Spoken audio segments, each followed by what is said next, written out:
Hello everyone, कैसे हैं आप सभी लोग। आशा है कि आप लोग बहुत अच्छे होंगे। आज है 1 जुलाई और 1 जुलाई साल 2026 के हरियाणा करंट अफेयर इस वीडियो में हम लोग पढ़ने वाले हैं। आइए प्यारे बच्चों, आज के इस वैल्यूबल से सेशन की करते हैं शुरुआत हम लोग और सिखा देते हैं आप लोगों को बहुत ही इंपॉर्टेंट सा लेक्चर हमारा। आज के लेक्चर को स्टार्ट करूं उससे पहले अगर आप लोग सीईटी मेंस के तैयारी कर रहे हैं, उसके एस्पिरेंट हैं, तो आप लोग स्टार IQ एप्लीकेशन पे जाइए। द्रोणाचार्य नाम का बैच है, उस बैच में आप एनरोल हो सकते हैं। डी ग्रुप के लिए संकल्प बैच है, उसमें भी आप लोग एनरोल हो सकते हैं। हरियाणा के वर्तमान में चीफ सेक्रेटरी कौन है? तो हरियाणा में करंट में चीफ सेक्रेटरी कौन है अभी? तो करंट में चीफ सेक्रेटरी हैं अभी अनुराग रस्तोगी। आज ये करंट अफेयर में इसलिए है क्योंकि इनको 6 महीने का एक्सटेंशन मिला है अभी हाल ही में। अब ये 31 दिसंबर साल 2026 तक इस पोस्ट पे बने रहेंगे।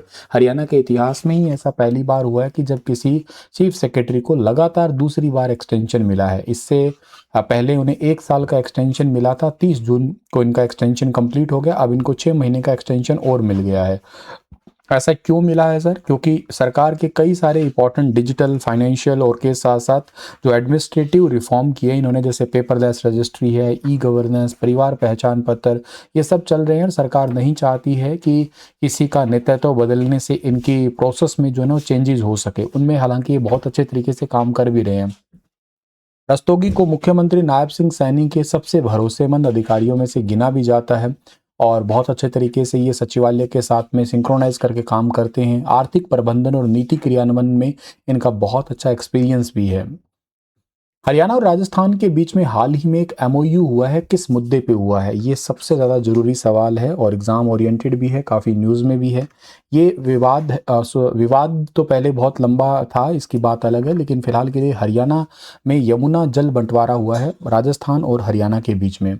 केंद्रीय गृह मंत्री अमित शाह की अध्यक्षता में हरियाणा राजस्थान के बीच में यमुना के जल बंटवारे के लिए एक MOU पे साइन किया गया है। इसमें केंद्रीय जल मंत्री CR पाटिल, हरियाणा के CM नायब सिंह सैनी और राजस्थान के मुख्यमंत्री भजनलाल शर्मा इसमें मौजूद थे। ये आधार था 1994 का। यह समझौता 1994 के अपर यमुना रिवर बोर्ड समझौते के आधार पे हुआ है, जिसके चलते राजस्थान को इसके हिस्से का पानी मिलेगा। राजस्थान को 33,389 क्यूसेक पानी मिलेगा, जो मुख्य रूप से मानसून सीजन जुलाई से अक्टूबर के बीच में ही मिलेगा। इस समझौते से रेणुका, किसाऊ और लखवार बांध परियोजना के निर्माण में तेजी आएगी, जिससे जल भंडारण और सिंचाई क्षमता भी बढ़ जाएगी। राजस्थान के शेखावटी क्षेत्र में लंबे समय से इसकी मांग भी कर रहे थे। इसे पानी इस इलाके में मिलता नहीं है, तो उनको बहुत बड़ा बेनिफिट होगा। तकरीबन अथीनीकुंड बैराज से राजस्थान तक पानी पहुंचाने के लिए 300 किलोमीटर लंबी अंडरग्राउंड पाइपलाइन बिछाई जाएगी। इस प्रोजेक्ट पर लगभग 3900 करोड़ रुपए का खर्चा आएगा। जमीन अधिग्रहण से लेकर पाइपलाइन के रख रखाव का खर्च दोनों राज्यों के बीच में ही डिवाइड किया जाएगा। हरियाणा पे इस पे क्या साइड इफेक्ट पड़ने वाले हैं? तो विशेषज्ञ के अनुसार यमुना का अतिरिक्त पानी राजस्थान जाने की वजह से हरियाणा के 6 जिले यमुनानगर, करनाल, पानीपत, सोनीपत, फरीदाबाद, पलवल में मानसून के दौरान होने वाला ग्राउंड वाटर रिचार्ज जो है ना वो कम हो जाएगा, क्योंकि मानसून के दौरान पानी ज़्यादा आता है तो ग्राउंड वाटर रिचार्ज हो जाता है, तो वो अब हो नहीं पाएगा। विपक्ष के कुछ नेताओं का कहना है कि हरियाणा को राजस्थान को पानी देने से पहले पंजाब से अपने हिस्से का SYL का पानी तो सुनिश्चित करना ही चाहिए। मतलब विपक्ष ये कह रहा है कि आपने अपने हिस्से का पानी तो पंजाब से लिया नहीं है और जो मिल रहा है वो आप फिर दे रहे हो। इसके अलावा इस पानी का इस्तेमाल खुद हरियाणा के सूखाग्रस्त दक्षिणी हिस्सों में किया जा सकता था। हरियाणा में भी बहुत इलाका हिस्सा है, क्योंकि देखो ये पूर्वी हिस्सा तो चलो ठीक है, यहाँ पे यमुना बह रही है, लेकिन हरियाणा का जो पश्चिमी है, दक्षिणी है, ये क्षेत्र सूखा है। ये लगातार डिमांड SYL की कर रहा है। तो हरियाणा के विपक्ष का तर्क ये है कि यहाँ का ये पानी इन हिस्सों में पहुंचा देते तुम, अगर तुम्हें लगता है कि ज्यादा है तो ये तो सूखा ही रहता है, अभी इनको तो हमेशा ही जरूरत रहती है पानी की। खैर, तो यमुना 19 ये समझौता हुआ, इसका परसेंटेज शेयर क्या होगा सर? हरियाणा को 40.6%, यूपी को 35.1%, राजस्थान को अब 10.4%, दिल्ली को 6.3%, हिमाचल को 1.7% पानी मिलेगा। समझौते की 3 अहम बातें यही है कि हरियाणा और राजस्थान सरकार के बीच में जल बंटवारे को लेकर MOU पे साइन हुआ। 1994 के अपर यमुना रिवर बोर्ड समझौते के अनुसार राजस्थान को पानी मिलेगा। केंद्र सरकार की मौजूदगी में दोनों राज्यों ने ये समाधान का रास्ता निकाला है। जल संसाधन के बेहतर उपयोग और भविष्य की जरूरतों को ध्यान में रखते हुए ये रणनीति पे सहमति बनी है।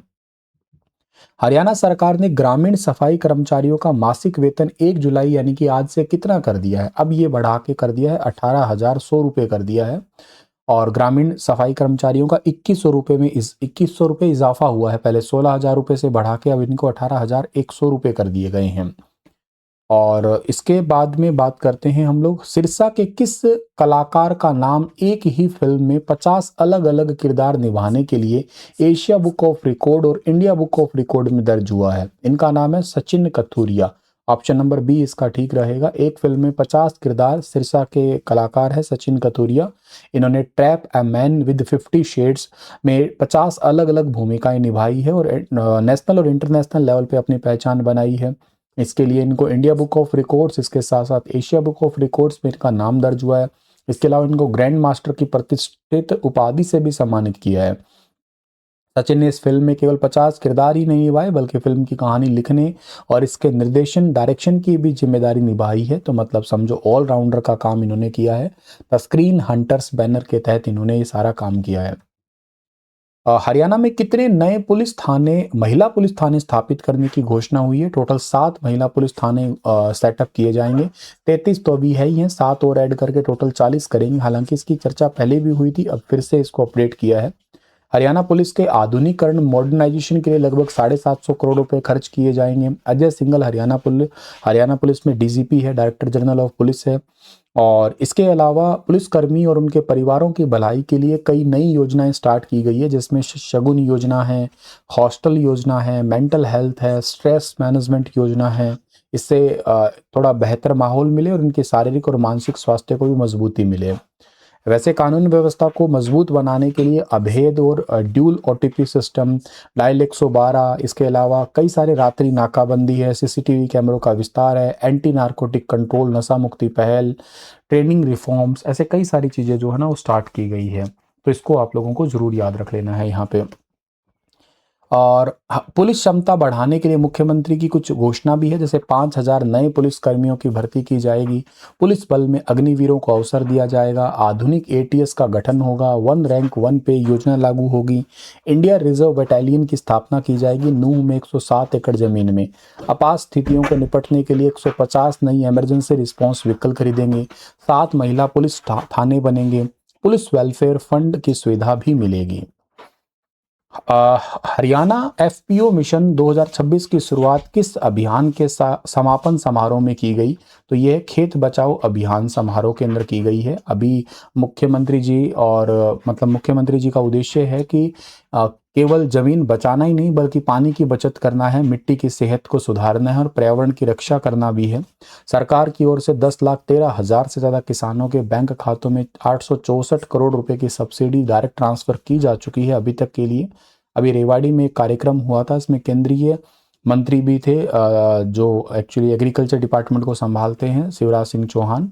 और वहाँ पे बावल के लिए 40 करोड़ रुपए की लागत वाली 2 परियोजनाओं का उद्घाटन किया है। 81 करोड़ की लागत वाली 9 परियोजनाओं की नींव भी रखी गई है। ये बहुत ज़्यादा इंपॉर्टेंट क्वेश्चन है और इंटरेस्टिंग भी है और शायद आपके चेहरे पे स्माइल भी लाए, क्योंकि हमारे हरियाणा के लिए प्राउड की बात है। हाल ही में हरियाणा के किस प्रसिद्ध बागवानी उत्पाद को जीआई टैग मिला है? Very very important question. Geographical indication मिला है। ये मिलता है किसी खास जगह की खास वस्तु को मिलने वाला टैग होता है जीआई टैग। और ये सिरसा के किन्नू को मिला है। ऑप्शन नंबर बी इसका ठीक रहेगा। किन्नू उत्पादन में सिरसा का योगदान लगभग 55% है।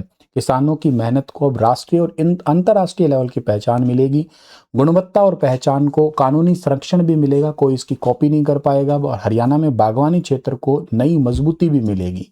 श्री मनोज कुमार डायरेक्टर हैं स्वाति फैशन एफपीओ के आवेदन संख्या 1101 पर ज्योग्राफिकल इंडिकेशन रजिस्ट्रेशन मिल गया है हरियाणा को। मतलब अब इसकी डिमांड इंटरनेशनल लेवल पे, हरियाणा के लेवल पे, नेशनल लेवल पे रहेगी और इसकी कीमत बहुत अच्छी मिलेगी किसानों को। अब बहुत ही अच्छी बात है, हरियाणा के लिए गर्व का पल है ये, कहिएगा आप लोग। विजन 2047 के चलते कुरुक्षेत्र में नया पुनर्वास केंद्र किस मोड पर स्थापित किया जाएगा? ट्रिपल पी मोड पे, पब्लिक प्राइवेट पार्टनरशिप मोड पे सेटअप किया जाएगा ये। हरियाणा में 119 नशा मुक्ति केंद्र हैं, 29 पुनर्वास केंद्र है, 2 मनोरोग अस्पताल संचालित है अभी के लिए। इसके साथ साथ हरियाणा के अंदर विश्व स्तरीय आधुनिक एवं रोजगार उन्मुख उच्च शिक्षा की ओर कोशिशें हैं। जैसे यूनिवर्सिटी की गुणवत्ता के लिए NIRF रैंकिंग में सुधार किया जाएगा। 22 मॉडल संस्कृति महाविद्यालय स्वायत्त भी किए जाएंगे। पंचकुला गुरुग्राम में AI आधारित डिजिटल कॉलेज सेटअप करेंगे।